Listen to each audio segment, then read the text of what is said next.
NBC5 News at 6 starts now. A police chase in rural Josephine County ends in a violent crash and a suspect on the run.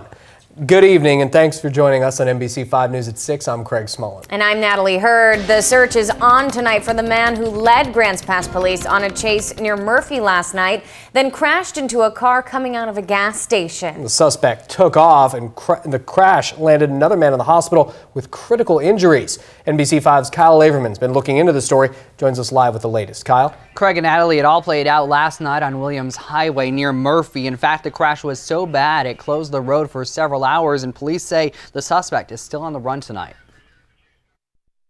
We believe we know who he is and we need to find him. Police in Grants Pass are on the lookout for this man, 30-year-old Jeremy McGee. They believe he was involved in a high-speed chase that ended with one man in intensive care in a Medford hospital.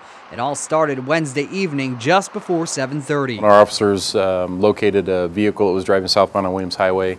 They ran the plate on the vehicle, returned as a stolen vehicle. Police tried to pull the driver over. The vehicle accelerated at a high rate of speed and began driving an oncoming lane of traffic, and the driving became pretty erratic. Police backed off, fearing the public's safety during the pursuit, but moments later, a violent crash. Police say the suspect hit a driver trying to exit the 76 station across the street, but after the two collided, the suspect didn't stop. In fact, his car kept going here until he got to the Applegate Animal Clinic, where he barreled through the fence line.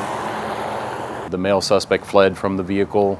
Deputy Chief Hamilton says investigators found evidence inside the vehicle that led them to believe that McGee is their suspect. We had two canines that were out there working because it was a pretty big area to try to cover. But so far, no signs of McGee, and the search continues near New Hope Road.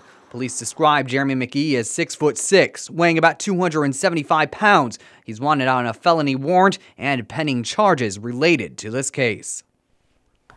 And police say they have had previous contact with McGee. If you have any information about his whereabouts, you are asked to call police. Meanwhile, the victim in this crash has been identified as Juan Granados Gonzalez of Grants Pass. The extent of his injuries are unknown tonight, but he does remain in the ICU. Reporting live in the newsroom, Kyle Laverman, NBC5 News.